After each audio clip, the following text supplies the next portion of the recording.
አይ እሱ የተናገረው ሙሉ በሙሉ አምንበታለሁኝ አካል ነው ብሏል። አዎ አምንበታለሁ አካል ነው ብዬ ነው አላህን ማምነው እያሉ ነበረ። አካልን የሚያመልክ ደግሞ ጅስምን የሚያመልክ ማለት ነው ሙጀሲም ነው። ሙጀሲም የሆነን ደግሞ ሰለፎቻችን ካፊር ናቸው ብለዋል። እና ዋቢዎች በዚህ መልኩ ካፊሮች ናቸው። አላሁ ስብሓነሁ ወተዓላ እጅ እግር እንትና እያሉ የሚጠቅሱት ነገር ይሄ ፍጹም በቁርአንና በሐዲት የሌለ የሆነ ነገር ነው። አንድ ነገር ልብ በሉ። ለምሳሌ እግር የሚለውን ላንሳላችሁና ሁሉም ትረዱታላችሁ። እጅ የሚለውንም አጣላችኋለሁ አብሽሩ። እና እህታችን ትኩረት አድርግልኝ እዚህ ጋር በቁርአን ውስጥ በሐዲስም ውስጥ ሰለፎችም አንድም ቦታ አላህ እጅ አለኝ ብሏል አላሉም፣ እግር አለኝ ብሏል የተባለበት አንድም ቦታ የለም። አንድ ቦታ ምናልባት 26% ላይ ነው ያለው። ውይይቱን እየፖስተትኩት ነው ያለሁት። በደንብ ታዳምጪዋለሽ ኢንሻአላህ። ዩቲዩብ ላይ እየፖስተትኩ ነው። መርከዙል መሻሪዕ አንተ ታውቂዋለሽ በዩቲዩብ እዛ ጋር ይለቀቃል ስለሆነ ታገኘዋለሽ ኢንሻአላህ። ሸበካ በጣም እምቢ ብሎኝ ነው ምሽት 2 ሰዓት ላይ ነበረ ፖስተዋለሁ ብዬ ያሰብኩት ይዞኝ ነው። እና አካል እናመልካለን ይበሉ እንጂ አካልን እንደሚያመልኩ አካል ማለት እንግዲህ እጅ ማለት አካል ነው፣ እግር ማለት አካል ነው፣ ባት ማለት አካል ነው። እና ቁርአን ውስጥ የለም ይሄ ማስረጃ አምጡ ተብለው ተይዘው ነበረ። ውይይቱ ምናልባት ተገኝተሽበት ከሆነ ለአድሪ አስቀምጠው ነበረ ግን አንድም ሰለፍ አላመጡም። ግን አካል ነው ብዬ አምናለሁኝ እያሉ ነበር። አካል ነው ብላችሁ ካመናችሁ እጅ አለው እግር አለው እያላችሁ የምታምኑ ከሆነ ከቁርአን ከሐዲስ በሰለፎች አረዳድ እስኪያምጡ ሲባል አንድም አልተጠቀሰም። እንዳያችሁት በጣም ረዥም ሰዓት ነው፣ ግን አንድም አልተጠቀሰም። እና ሱብሃንአላህ በጣም የሚያሳዝን ነው። እና ልብ የምንለው ነገር አሁን ለምሳሌ እግር እያሉ ምን ይሏቸዋል? አላህ እግሩን ጀሃነም ውስጥ ያስገባል ይሏቸዋል። ጀሃነም አልሞላ ስትል ጭማሬ ስትል እግሩን ያስገባባትና ወይንም ይረግጣትና በቃኝ ትላለች ይላሉ። በዚህ ንግግር ሐዲስና ቁርአኖችን ያለ አረዳዱ በመረዳት ነው አልወጉ እንደዚህ ገደል የሚገቡት እነዚህ ሰዎች። ሱብሃንአላህ አላህ ወላሂ በጣም ያሳዝናል። ላኪን ቀረብ ብላችሁ ብታዩዋቸውና እስኪ የት ቦታ ነው አላህ እንዲህ ያለው ብትሏቸው በጭራሽ በቁም ነገር መናገር አይችሉም። ያን ነገር ይሄ ነው ብሎ መናገር አይችሉም። እና ልብ የምትሉልኝ ነገር አሁን ይሄን ለምሳሌ እግር የሚሉትን ከየት ነው ያዙት ብትሉ ረሱል ዓለይሂ ሰላቱ ወሰላም በሐዲታቸው ያሉት ነገር አለ። ላ ተዛሉ ጀሃነሙ ዩልቃ ፊሃ ወተቁሉ ሀል ሚን መዚድ ሐታ የضع ረቡ ልዕዘቲ ፊሃ ቀደመሁ የሚል ሐዲት አለ።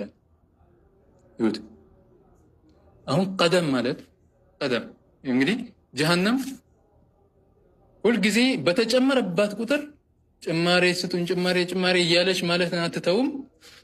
ምን እስከሚሆን ድረስ አሉ። አረበኛውን ልቅራላችሁና ወደ እንትኑ እንመጣለን። እስከ መቼ ድረስ ነው ይሄን የምትለው? ሐታ የضع ረቡ ልዕዘቲ ፊሃ ቀደመሁ። እንግዲህ ቀደም የሚባለውን ነገር አላሁ ስብሓነሁ ወተዓላ እሷ ውስጥ እስከሚያደርግባት ድረስ ጭማሬ ማለትን አትተውም አሉ። እሺ ቀደም የሚለው ምንድን ነው ነው? አሁን እዚህ ጋር ቀደም የሚለው ምንድን ነው? አሁን ይመጡና ይሄንን በራሳቸው አረዳድ ይረዱና እግር ብለው ይተረጉማሉ። ልብ እንበል። ጀሃነም አልሞላ ብላ እግሩን አስገብቶ ከዛ በቃኝ ትላለች ይሏችኋል። በዚህ ንግግር እንደው ትርጉሙ ልተውላችሁና እንደው ምንድነው ትርጉሙ እመጣለሁኝ በኋላ። ግን እግር እንዳልሆነ የዚህ ቃል ትርጉሙ እንድትረዱት መጀመሪያ የሚያደርጋችሁን ነገር ልጥቀስላችሁ። ጀሃነም አልሞላ ብላ ቀደም የሚባለው ነገር ሲጨመርባት በቃኝ ትላለች አሉ ረሱል ዓለይሂ ሰላቱ ወሰላም።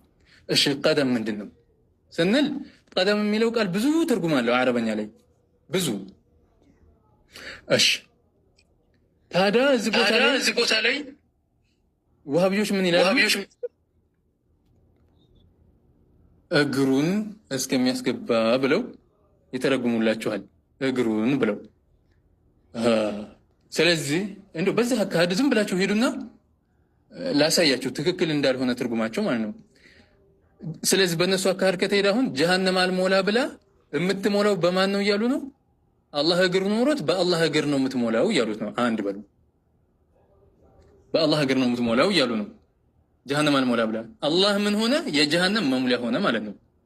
እሺ ያዙ ላይ አንድ ነጥብ። አንደኛ አላህን የጀሃነም መሙሊያ አደረጉት። እነሱሳ ያ የጀሃነም መሙሊያ የሆነውን ነገር አምልከን ተገዝተን ጀነት እንገባለን የሚሉ ሰዎች ናቸው። እሱሳ ምንድነው? የጀሃነም መሙሊያ ነው። ፈጣሪ ጌታ ጀሃነም ገብቶ የጀሃነም መሙሊያ ሆኖ እሱን ያመለኩ ደግሞ የጀነት እንሆናለን የሚሉ ሰዎች አሁን ይሄ ትርጉም ያስኬዳል ወይም? አንድ ነጥብ። ፈጣሪ ጀሃነም ውስጥ ገብቶ ፍጡር ደግሞ ጀነት የሚገባ ማለት ነው።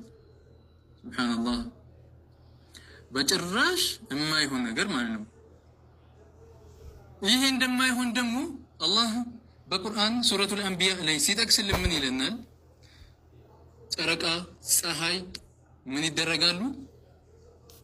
ብርሃናቸው ያኔ የውመል ቂያማ ብርሃናቸው ይመጠጥና ጨረቃን የሚያመልኩ ሰዎች አሉ፣ ፀሐይን የሚያመልኩ ሰዎች ስላሉ አላህ ምን ያደርጋቸዋል? ጨረቃና ፀሐይ የሚመለኩ እንደማይሆኑ እንዳልነበሩ ሊመለኩ የማይገቡ መሆናቸውን ሊያሳያቸውና እነሱ ጋር አብረው ጀሃነም ውስጥ እንዲገቡ ያደርጋቸዋል። ጀሃነም ሰዎች ጀሃነም ይገባሉ። ጨረቃን የሚያመልኩ ፀሐይ የሚያመልኩ ጀሃነም ይገባሉ አይደለ? ጨረቃና ፀሐይም ብርሃናቸው ተመቶ ጀሃነም ውስጥ ይገባሉ። ለምንድን ነው የሚገቡት? ጨረቃና ፀሐይን ሲያመልኩ የነበሩ ሰዎች ለካ አንደኛው ጀሃነም ውስጥ የሚገባ የሆነ ነገር ነው እንዴ ስናመልክ የነበረው ብለው ይበልጥ እንዲናደዱና እንዲቆጩ እንዲጸጸቱ እንደዚህ ያደርጋቸዋል። አላህ ታዲያ ምን አለን ይህን ነገር ሲገልጽልን? ለው ካነ ሃኡላኢ አሊሀተን ማ ወረዱሃ ወኩሉን ፊሃ ኻሊዱን ይላል። እነዚህ ነገሮች ፀሐይ የሚሆን ጨረቃ፣ ሌሎቹም ነገራቶች ለው ካነ ሃኡላኢ እነሱ ሆነው በነበረ አሊሀተን ጌታ በነበሩ እኮ አለ ማ ወረዱሃ ጀሃነም ውስጥ አይገቡም ነበረ። ወኩሉን ፊሃ ኻሊዱን እነዚህ ነገራቶች ሁላቸውም ጀሃነም ውስጥ የሚዘወትሩ ናቸው አለ። የጀሃነም ሰዎችም ጨረቃም ፀሐይም እነሱ ሲያመልኳቸው የነበሩ ነገራቶችም አብረው እዛው የሚዘወትሩ ናቸው። ጌታ ቢሆኑ ኖሮ ጀሃነም ውስጥ አይገቡም ነበረ ይላል አላህ። ተመልከቱ፣ ጌታ የሆነ የጀሃነም መሙሊያ አይሆንም ነው ከዚህ ጋር የምትይዙት። ጌታ የሆነ የጀሃነም መሙሊያ አይሆንም። ኢዘን ዋህቢዎች ጀሃነም አልሞላ ብላ በእግሩ ሞላት ሲሉ ጌታ የሆነ ደግሞ ጀሃነም አይወርድም እያለ ነው በቁርአን። አላህ ምን እያደረጉ ነው? ጌታ ነው እያሉ ጀሃነም የወረደ ነው እያሉ። ጀሃነም ውስጥ የሚወርድ ጀሃነም መሙሊያ የሆነ ደግሞ ጌታ ሊሆን እንደማይችል አላህ እየነገረ ነው። ስለዚህ የተረጎሙበት ትርጉም የተንሸዋረረ ነው ነው። አንድ ሁለተኛ፣ አሁንም ሌላ ነጥብ ላንሳላችሁ። አላህ በሰዎችና በጅኖችና በሰዎች እሞላታለሁ አለ። የምትሞላው በምንድን ነው? በሰውና በጅን ነው።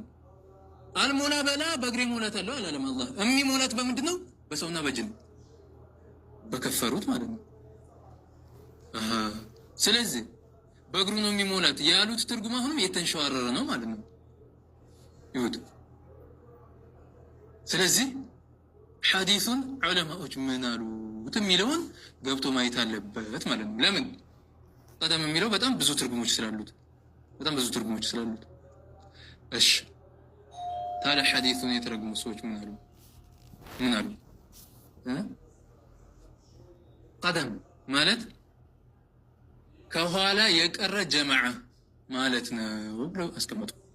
ይህን ትርጉም ስላለው ነው ከልብ ወለዳቸው ሳይሆን ቀደም ማለት ከኋላ የቀረ ጀማዓ የሆነ የተዘጋጀ የሆነ ጀማዓ ተዘጋጅቶ የተቀመጠ የሆነ ጀማዓ ምን ይባላል? ቀደም ተብሎ ይጠራል። ለዛም አላህ ምን ይላል? ሱብሃንአላህ ወላሂ ልብ በሉማ ሱብሃንአላህ من لنا الله سبحانه وتعالى وبشر الذين آمنوا النزاني آمنوا يهونوتن أبشراتشو لمن دنهم يبشراتشو من بلو أن لهم قدم صدق عند ربهم ምን ስላላቸው ነው የምታበሽራቸው? አበሽራቸው ምን ብለህ ለነሱ ለእናንተ ቀደመ ሲድቅ የእውነት የሆነ ቀደም አለላችሁ